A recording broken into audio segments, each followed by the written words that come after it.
Kapan itu bisa terkabul dengan cepat doanya? Kapan selesai urusan kita? Kalau koneksinya bagus. Makanya disebutnya zikir, yang terhubung, yang nyambung. Semakin kenal, semakin dekat, semakin mudah. Kadang belum minta, sudah diberi. Ada yang orang belum berucap, Allah sudah berikan. Sehingga ketika menghadapi masalah yang sama, ringan. Bukan gak punya masalah. Akan dihadapi, diringankan oleh Allah.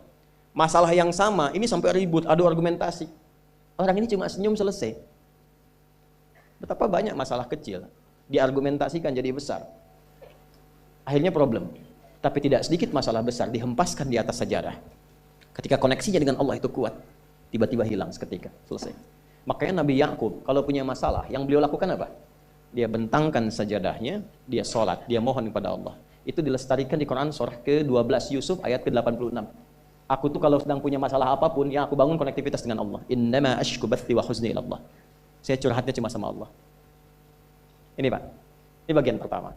Nah, jadi kalau ingin semakin kuat, sampai ada masalah diringankan, mau kerja dibukakan pintunya, itu ada jenisnya. Yang pokok ada 5 waktu, 17 rakaat. Yang detil itu ada pada sunnahnya. Dan itu hebatnya dalam Islam. Dijelaskan caranya, disebutkan tujuannya, dan diterangkan hikmahnya. Contoh, kita sekarang jam berapa? Jam 9.20. Di waktu saat ini ada waktu sholat disebut dengan sholat duha. Duha itu dibagi 3. Ada awal duha, penguat zikir, pengganti seluruh bagian zikir di tubuh kita, yang disebut dengan syuruk. Itu kurang lebih jaraknya 1 jam setelah subuh. Jadi kalau tadi 4.45, ya 5.45 menjelang jam 6 itu masuk syuruk. Setelah itu masuk ke jam 8 sampai ke kurang jam 10 itu pertengahan duha. Pertengahan duha. Apa fungsinya? Di antaranya mempermudah rizki. Di antaranya. Bilangannya berapa? 2 sampai 4 rakaat bisa dikerjakan. Ya, dan harapannya apa? Bukan pada rizkinya. Ya, jadi jangan sampai motifnya cuma sekedar ke duniawi, kurang tepat. Kenalkan kepada Allah, nanti biarkan janji yang disampaikan oleh lisan Rasulullah itu terjadi. Ya, jangan pada rizkinya, ini terbatas, cuma sampai situ. Tapi kalau kita minta sama Allah, dikasih jalannya itu dari sisi yang tidak kita duga. Anda berhitung, Allah kasih hitungan. Anda tak berhitung, Allah kasih apa yang tidak pernah Anda hitung sebelumnya. Itu poinnya. Maka lakukan sholat, dekati, itu yang disebut sholat duha. 2 rakaat, tambah lagi 2, untuk kenal Allah. Kalau sudah merasakan dekat, sudah nyaman, sudah enak, muncullah kemudian kesan dalam hati, terserah Allah mau kasih berapa. Yang penting sudah enak, sudah damai. Di titik itulah kemudian Allah limpahkan dari apa yang gak pernah kita duga sebelumnya. Tiba-tiba keluar, kok ada telepon, dapat proyek, dapat macam-macam. Tapi tujuan sholatnya bukan untuk proyeknya. Buat kenal Allah, ulul albab ini. Kalau cuma pengen lancar, baru serabutnya. Kalau cuma pengen lulus proyek, itu baru daging luarnya. Ulul albab itu kenal Allahnya, sehingga dia tahu akses intinya tuh itu. Itu poinnya. Dan gak mahal. Emang kalau sholat duha di Anur bayar Pak? Pakai biaya. Tuh, baiknya luar biasa. Sudah? Itu satu. Kalau mau lagi misalnya, ini yang paling dahsyat nih. Dibimbing kita sampai ke posisi terbaik di apapun itu. Jadi ayah terbaik, ibu terbaik. Ya, jadi karyawan strategis, di militer terbaik. Terbaik tuh gini, di tempat terbaik yang memuliakan tuh makom namanya. Makanya kuburan sering disebut makam kan? Ya kan? Maksudnya apa? Maksudnya Anda selama hidup berkaryalah yang baik, ibadah yang benar, sehingga Anda wafat pun terhormat. Ya, kata makom itu pertama kali di Al-Baqarah ayat 125, makom Ibrahim. Ya. Ketika Allah sampaikan dalam Al-Qur'an, didapatkan di situ makom Ibrahim, wa idz ja'alnal baita matsabatan lin-nasi wa amna wattakhidhu min maqami Ibrahim. Makanya kalau kita tawaf, itu dari mulai Hajar Aswad kan sampingnya dekat sekitar 5 meter ada makam Ibrahim kan? Itu tapak kaki pertama beliau meninggikan pondasi Ka'bah dan di situ diabadikan kemuliaannya sampai beliau wafat. Dikenal sampai sekarang. Ya, setelah sekian abad. Jadi kalau kita ingin terhormat dan masih dikenang sampai kapanpun, itu makom namanya. Tapi ada cara yang lebih hebat. Anda di posisi itu, lawan pun mengakui memang Anda yang pantas ada di situ. Itu namanya makom mahmudah. Makom mahmudah. Siapa yang bikin urutan 100 tokoh paling berpengaruh di dunia? Siapa? Saya tanya, yang nulis siapa namanya? 100.000? 200.000? Dia mencari langsung di Google tuh. Lambat mas, waktu habis. Michael Richard. Dia yang nulis, maaf ya. Urutan pertamanya siapa? Muhammad SAW. Yang nulis itu muslim atau bukan? Kok bisa tergerak hatinya untuk menempatkan seorang nabi muslim di tempat pertama? Saya tanya begini, kenal Abu Jahal nggak? Ya Allah, makin siang nih, nggak fokus nih. Saya kira cuma di Bengkali saja yang kenal Abu Jahal, sini kenal juga. Baik, Abu Jahal itu, apakah orang ini tidak kenal Nabi? Kenal. Orang ini tahu, kalau saya sebut orang ini berarti kurang bagus ya. Kalau saya sebut beliau berarti baik ya. Abu Bakar saya sebut beliau, Abu Jahal orang ini.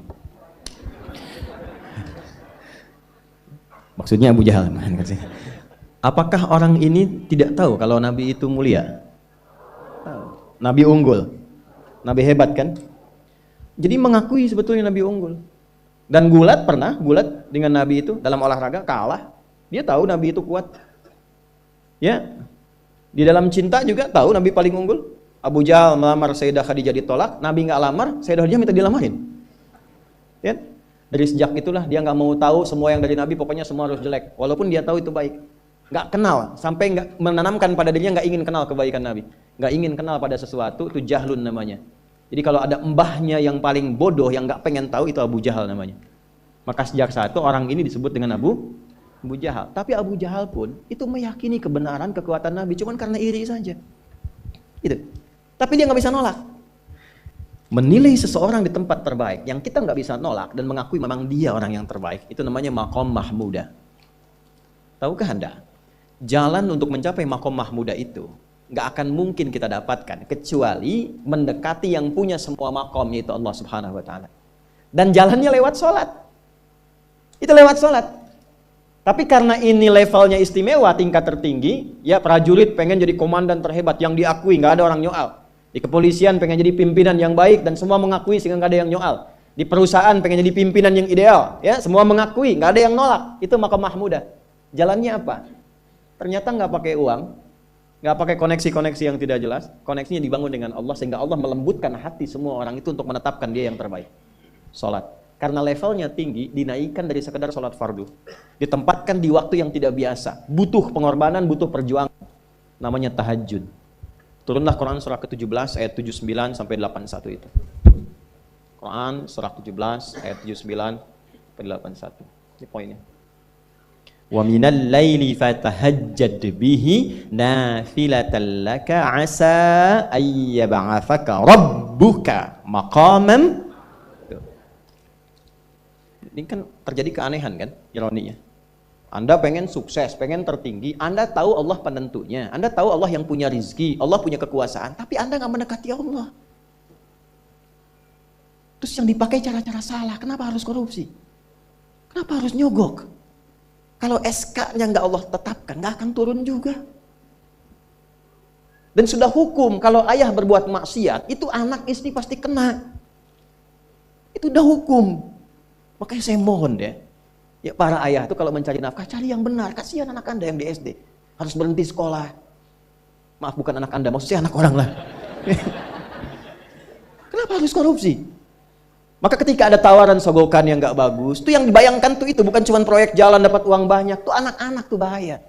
Ke sekolah disebut anak koruptor, sedih. Istri gak sanggup keluar belanja. Itu pikirkan, itu sudah hukum. Sudah hukum, anak juga begitu. Kalau mau berperilaku, ingat orang tua. Sebab ketika tidak baik, orang tua pasti kena. Anak di sekolah berantem, yang dipanggil siapa? Orang tuanya.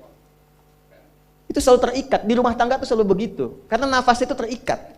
Semua saling mengikat. Babnya itu jelas. Nah, balik ke sini. Kalau ingin tingkat yang tertinggi, dekati pemiliknya Allah ini.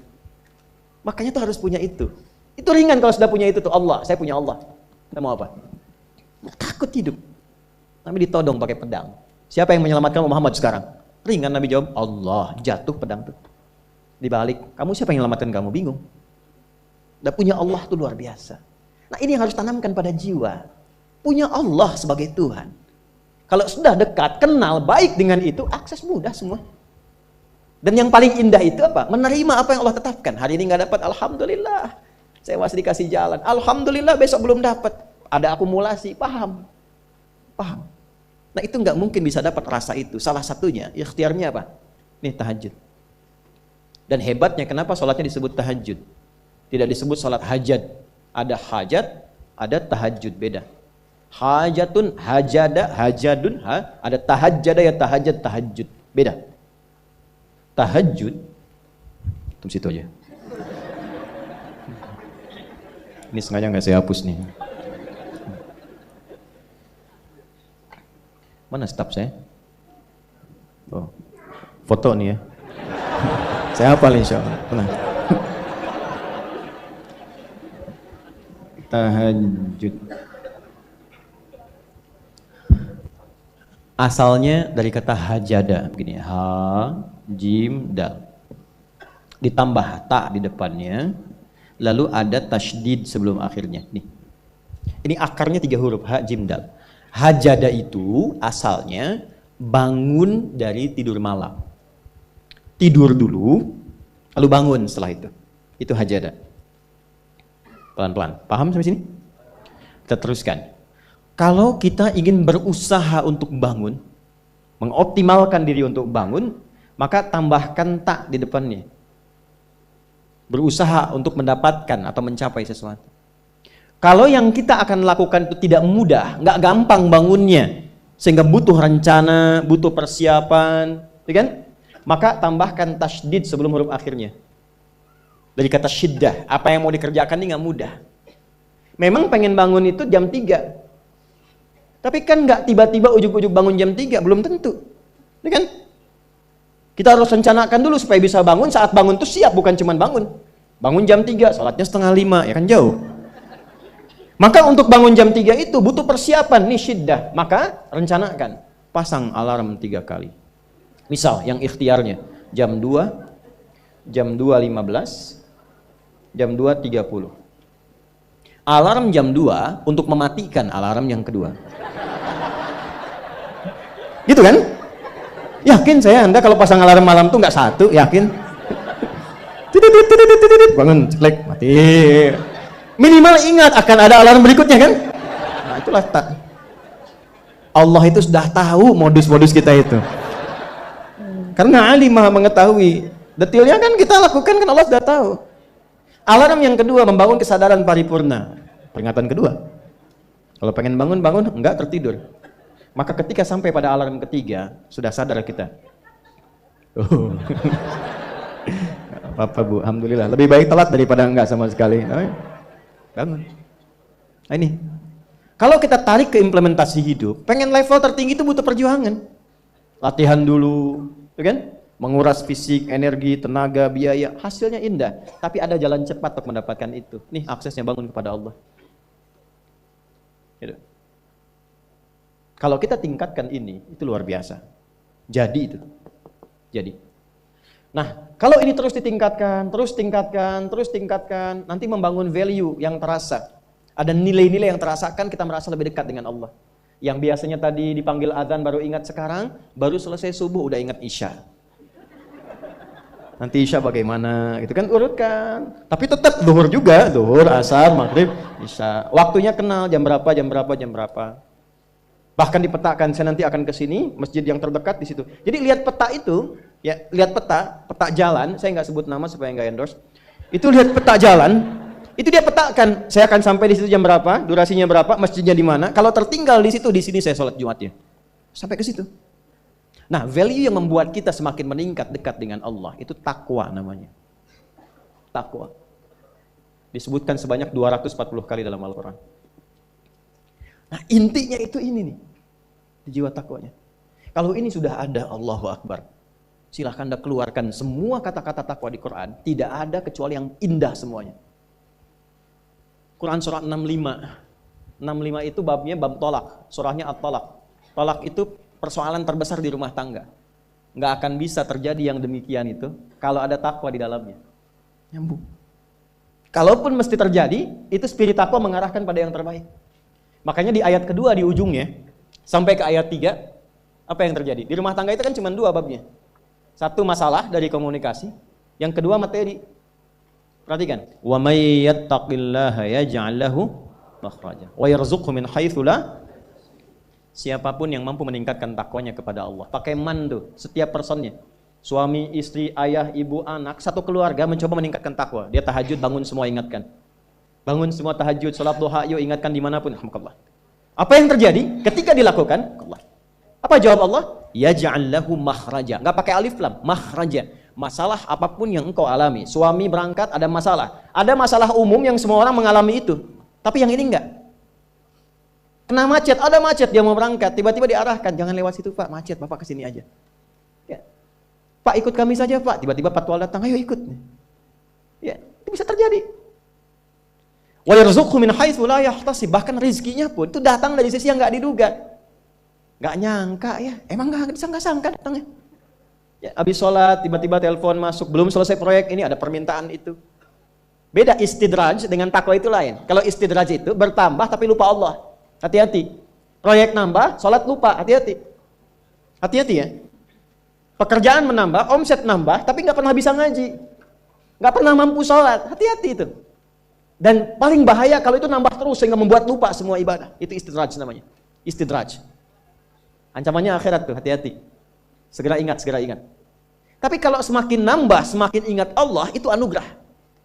Karena Allah telah menilai hamba ini paham menjalani kehidupan, sehingga dia ngerti. Makanya Utsman, Abdurrahman bin Auf, setelah masuk Islam, hartanya makin nambah. Karena kenapa? Karena telah dinilai layak mengelola harta, paham cara mengelolanya. Dapat segini, alokasikan ke sini. Dapat segini, alokasikan ke sini. Pak, di mana logikanya? Ada 600 truk hasil usaha.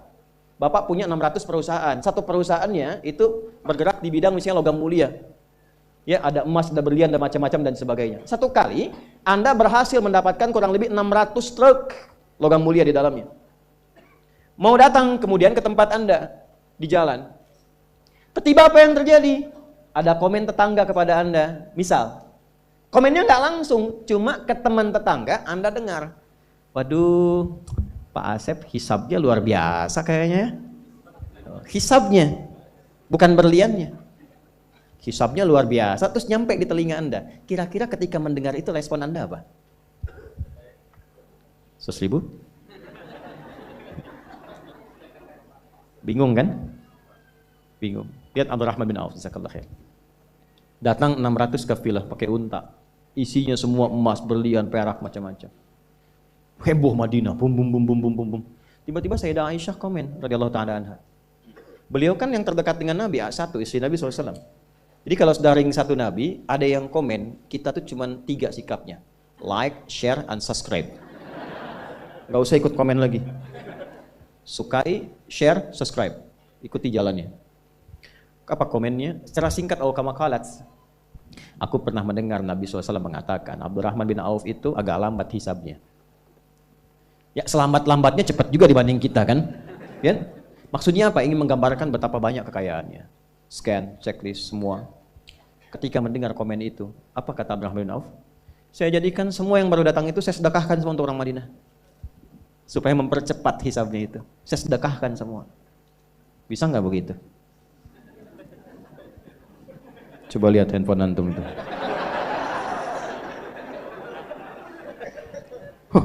Hisabnya luar biasa nih. Buat anak yatim ya. Kasih.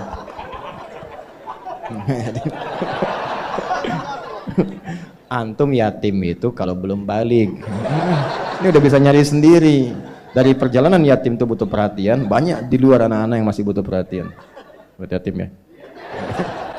Nggak mudah. Nah, itu yang maksud saya katakan, itu nggak mudah.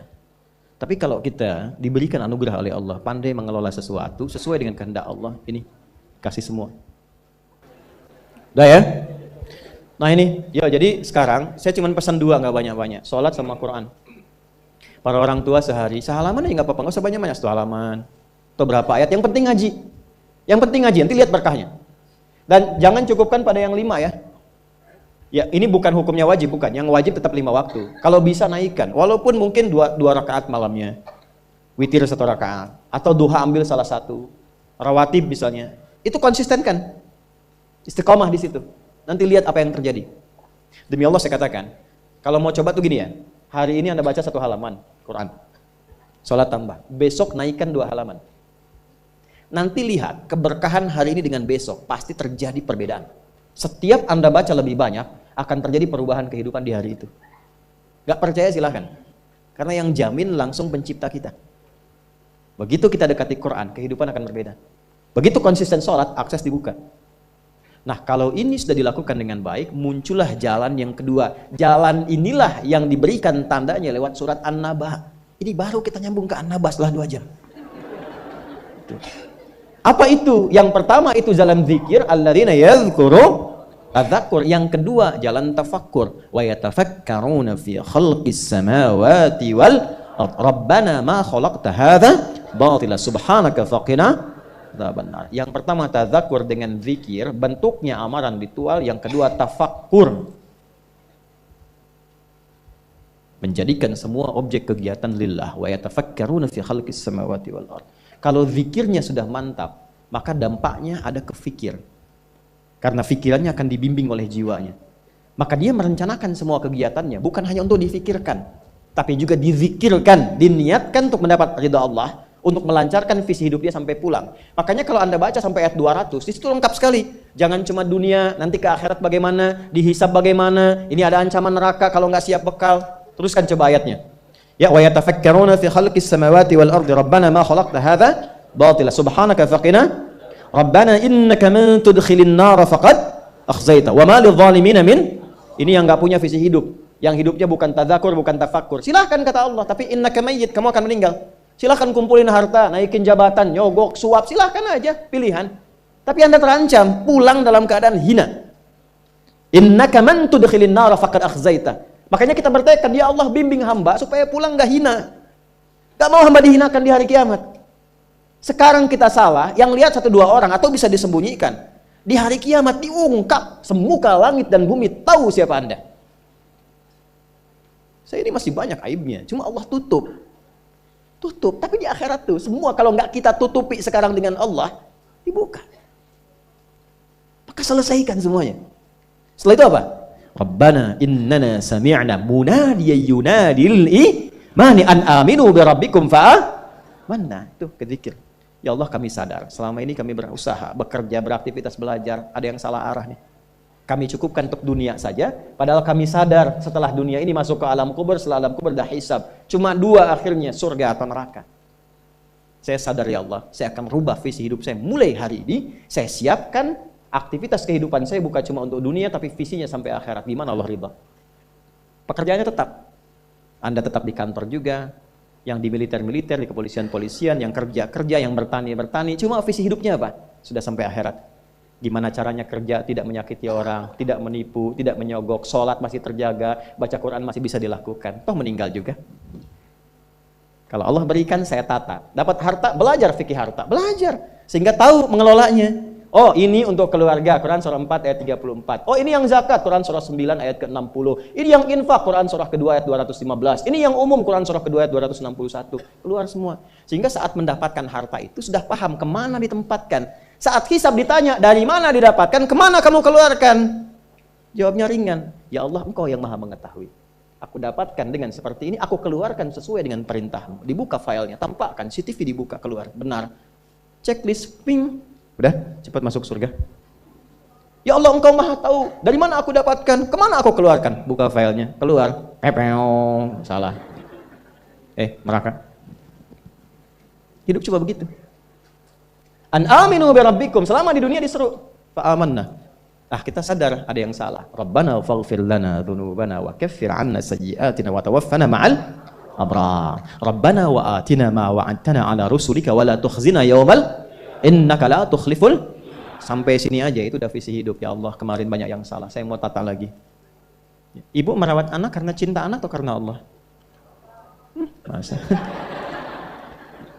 Coba lihat anaknya, yang perempuan pakai jilbab tidak, sekolahnya di mana, sholatnya bagaimana, Qurannya bagaimana. Supaya ringan hisabnya, Bu. Cepat pulang. Pak juga ya. Ini koreksi, setelah itu ingat, baru kita punya harapan. Ingin sekomplek di surga dengan para rasulmu ya Allah. Tuh. Ya.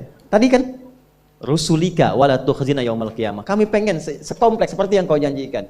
Maka diturunkanlah caranya. Di situ ada Quran surah keempat ayat 69. Ya kan? Wa may yuti'illaha wa rasul fa ulaika ma'al ladzina an'ama Allahu 'alaihim minan nabiyyina was-siddiqina wasyuhada'i was-salihin wa hasuna ulaika rafiqa.